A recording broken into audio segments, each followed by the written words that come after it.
Nim stood in the doorway, looking out to see one last time before the sun set, just in case Jack got home faster than he thought. Because no matter how much she liked reading letters from Alex Rover, she'd like to see Jack's sails even more. Through the shadows, she could see not a boat, but a browny green dot floating in on the waves. "Chica's coming!" Nim shouted. But Selkie and Fred had settled down for the night. Selkie grumble-barked, but neither of them moved. In a few minutes it would be completely dark. Nim pulled on her sweater and grabbed the flashlight. Its light shone pale in the dusk as she jumped down the rocks to Turtle Beach, walking slowly on the cold night sand. She turned off the flashlight and waited. The turtle paddled steadily toward her, a hump of a shell glooming dark in the gray waves, and heaved herself onto the sand. Nim crept closer. "Welcome home, Chica." Chica was too busy to answer.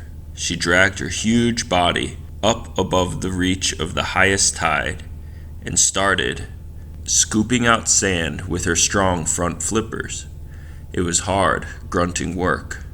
Nim squatted beside her, watching quietly in the darkness and wiping away sand from the turtle's watery eyes, until the hole was just as deep and wide as it needed to be. The stars scattered brightly and were mirrored in the sea. A fat crescent moon rose amongst them, and egg after round white egg rolled into the bottom of the nest. 99, Nim whispered as Chica pushed sand back into the hole, rocking her heavy body back and forth till the sand was thumped hard and smooth. She didn't want anyone else to know where her precious babies were hidden.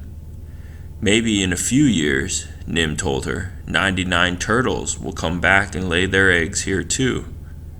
For as long as she could remember, Chica had been the only turtle to swim out of the sea back to this beach where she was hatched to lay her own eggs. "But maybe this year some of your daughters will be old enough." She tickled Chica's wrinkly chin till her wise turtle eyes blinked with happiness. "You can meet them when they come to lay their eggs, and then their daughters will come back, and then their daughters, and there will be lots of turtles again." Chica blinked again, sleepily this time. Nim kissed the top of her leathery head and followed the flashlight beam back to her own bed. Jack didn't know why Chica liked to stay instead of leaving as soon as her eggs were laid, the way sea turtles were supposed to. Nim knew. Chica liked visiting her friends. She showed it in the way she rubbed her throat across Fred's spiky back and let Selkie sniff her nose and let Nim tickle her chin.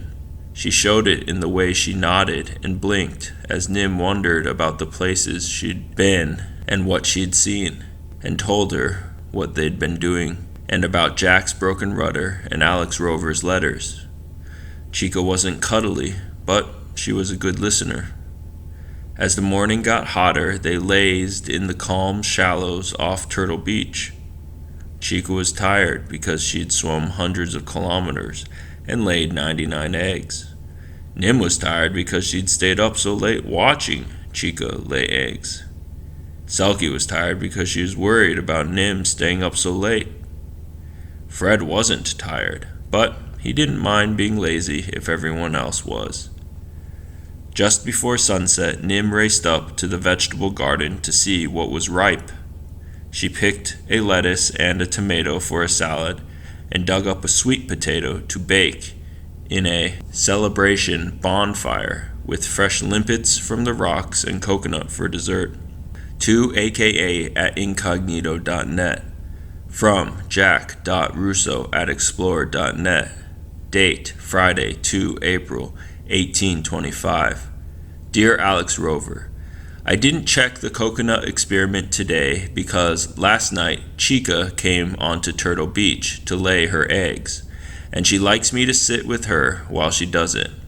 Chica is a green turtle, and she likes Selkie and Fred too, so we spent nearly the whole day with her.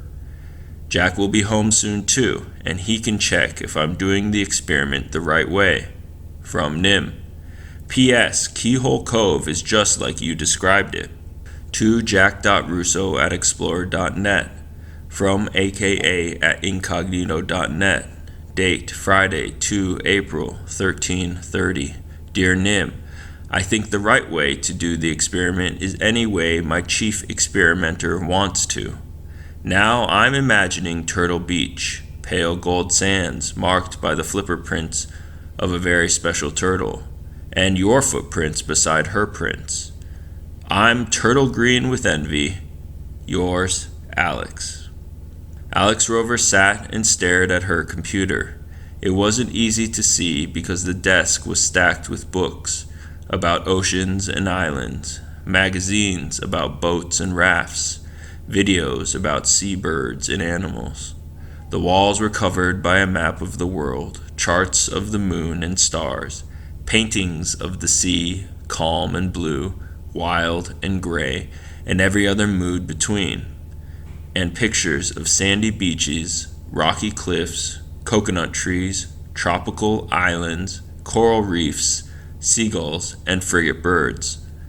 But Alex was thinking about Nim and wondering whether Selkie and Fred were her sister and brother or pets.